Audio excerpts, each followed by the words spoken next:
The chair recognizes the gentleman from Pennsylvania, Mr. Kelly, for 5 minutes. Thank you, Mr. Chairman. There's an old adage that goes something like, there's no problems in our family, there's just a lot of things we don't talk about. So for years, we've been talking about a crisis at our southern border.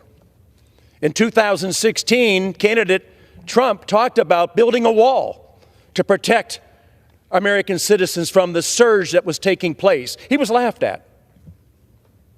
And he was continued to be laughed at by the current administration until the polling came out that said the number one concern of the American people now is illegal immigration.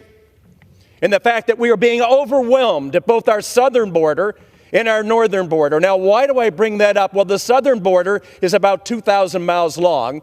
And I believe it's today, former President Trump will go to Eagle Pass and President Biden will go to Brownsville to take a look at what's happening.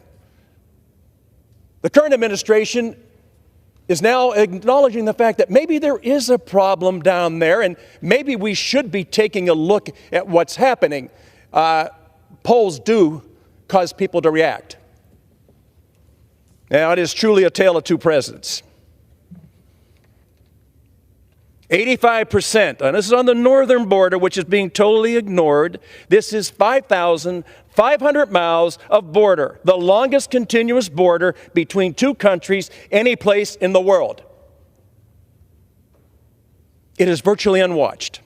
85% of the terror watch list suspects caught at ports of entry come through the northern border. More than 12,200 people were apprehended crossing illegally from Canada into the United States last year. That's a 241% increase from the previous year. Northern border encounters are up 41% from last year. 70% of illegal crossings in 2023 happened in New York, Vermont, New Hampshire. This is called the Swanton area, where there is a surge when it comes to fentanyl coming across our border and killing hundreds of thousands of our citizens. There are already more northern border land encounters in 2024, financial year 2024, which is October of 2023 till right now, than in all of 2021. To date, in 3 months, 44,801 have come across.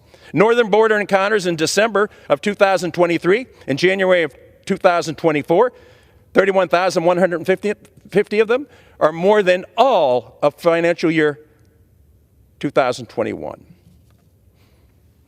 At some point, whether you like it or not, this problem is taking place in real time, in real areas of the United States of America, and on your watch, Mr. President.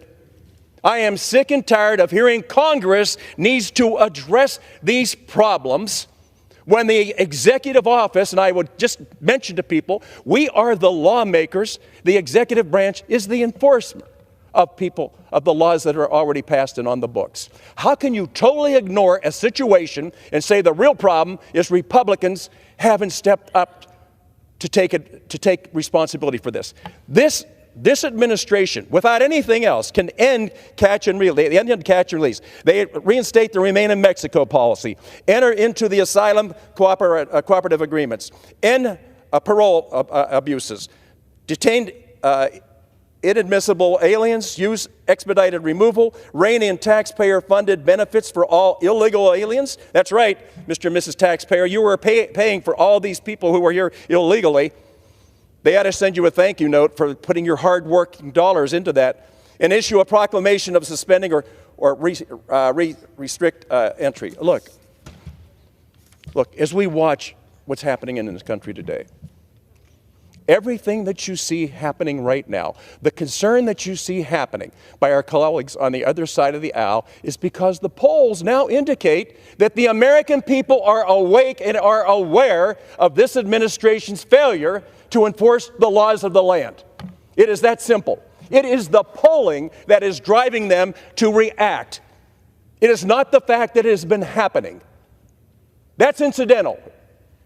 If you can ignore it long enough, it'll go away. No, you can't ignore it any longer. The horrific things that are happening to our own citizens as this administration sits back and says there's really no problem, this is being made up by the Republicans.